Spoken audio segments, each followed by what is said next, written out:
I'm Jo Dunkley and I'm a professor of physics and I study the universe. Welcome to my exp.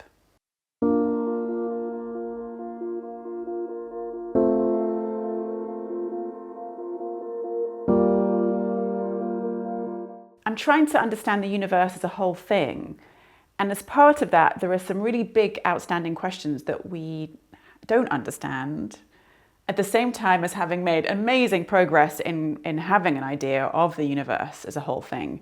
But right now, for example, we don't understand the vast majority of stuff that's out in space.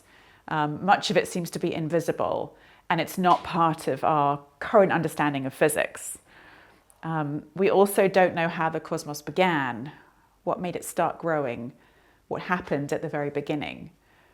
And so alongside just, the goal of trying to understand its life and its extent, we're still left with some big unknowns. So if we're to go back to the Big Bang, or as close to that we can get, we think we would find ourselves back at a moment.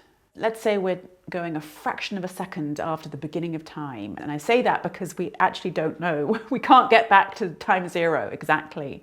Something began the expansion of the universe. And if we could go back to that time, we don't think there were yet any particles, certainly no stars and galaxies and planets, but not even actually any of the particles we yet know.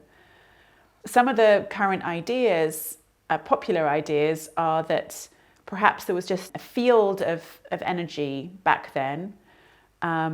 It's often called the inflaton field, something whose sort of potential energy drove a very rapid initial expansion.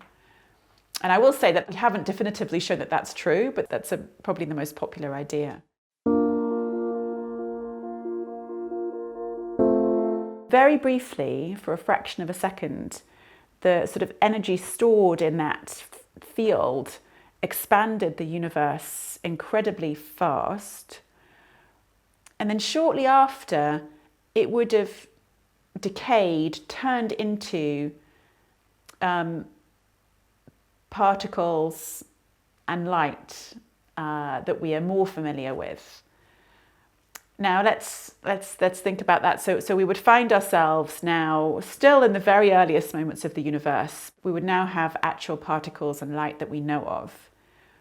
And what would it look like? It would have been an almost uniform sea, and quite condensed sea, of particles and rays of light. But it wouldn't have been completely uniform. That's this very critical thing that's important for our own existence, is that there would have been slight irregularities in the density of space. And we actually think that those were put in potentially as actual quantum fluctuations during the initial inflationary expansion, if indeed this is what happened. Okay, so we find ourselves with this almost uniform sea of particles and light with tiny little overdense and underdense regions. And those are sort of the conditions for the beginning of the growth of everything that comes later. Let's think about that light. So in the first few 100,000 years, the universe was so hot, because it was so compressed, that the particles were kind of broken up into their nucleus and electrons around them. So the ingredients of the universe would have been, after a short time, just hydrogen and helium. And also we think some invisible dark matter. But let's think about the atoms. They were hydrogen and helium. Now a hydrogen atom has a proton and an electron. They're usually bound together in a neutral atom. But if the universe is really hot, the energy of the universe and the light can break up those parts of the hydrogen atoms. And you have the nucleus, the proton is separated from the electron. And so we think for about 400,000 years, we had this plasma, basically this ionized plasma of particles. And if a ray of light is around in that universe at that time, it'll scatter off the electrons that are around in that plasma. And so a ray of light will travel for a bit, it'll scatter off an electron, and it will change direction, and it will change direction and keep changing directions. And that behavior of changing directions makes the early universe opaque. A little like a cloud. You can't see through a cloud because you want the light to travel in a straight path to your eyes or through a medium to see it clearly. So for the first 400,000 years of the universe's life, it was opaque, a little bit like living in a cloud. And we can't see back into that time. But this remarkable thing happened when the universe was 380,000 years old, or that amount of time since it started growing, when the temperature of the universe became cool enough that now the atoms could stay neutral. They were no longer broken up into their components, and they could stay neutral. And what this means is that from that moment on, rays of light that were previously scattering off these electrons could now travel freely through space. And they've been traveling through space since then. For 14 billion years of history, they've been traveling through space. And these are the ones we can capture now. And they bring us an image of what the universe was like back then. And so we capture this particular moment in time back at that point in the universe. And it is the very earliest time that we can see. So we see this light now, we capture it, and the most recent image of it taken over the whole sky is from the Planck satellite. And this image, it looks like an oval, but it's really an image around the sphere around us that's just unwrapped onto an oval for viewing it on the screen.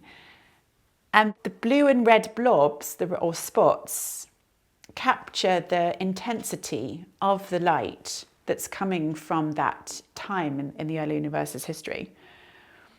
And those variations, they look quite enhanced. You see strong red, strong blue spots, but they're actually subtle variations around a kind of average intensity. On average, this light that reaches us now, it on average has the same intensity everywhere. And it's now been kind of stretched into the millimeter wavelength, and its effective temperature is minus 270 degrees. It's 3 degrees above absolute zero. It's very, very faint.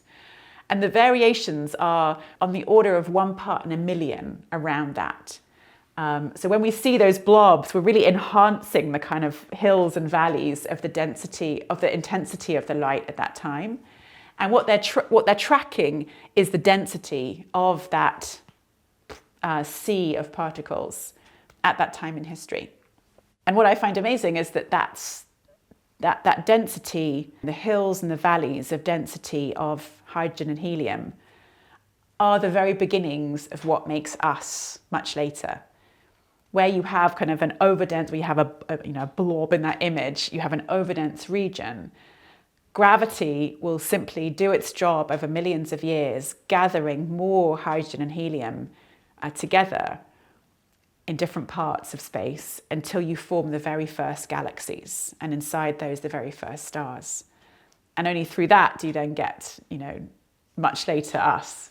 The image looks just like these spots or blobs, but they are the seeds of cosmic structure that will later make it possible for us to be here. There's a really common misconception about the Big Bang, that it happened in one place and was an explosion. That's what people often, I think, visualize, and I don't blame them, but because the name of it also kind of inspires that idea.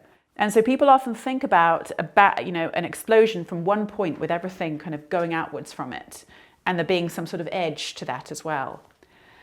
And it's exactly not what we think happened. We think the Big Bang was the beginning of an expansion of space everywhere. And my favorite sort of analogy of that is thinking about stretching a piece of elastic. When you stretch a piece of elastic, it doesn't stretch from the middle. it stretches throughout. Every part of it grows, and there isn't a center of that growth. And so it's harder to visualize, but we really do feel that every point in the universe is part of that growth, and the growth is happening from every point. And at the same time, that also reminds us that nowhere is special, nowhere is at the beginning, middle of it, that it's been going from everywhere. So that's the thing I try to get across, to push against this idea that it was some central explosion.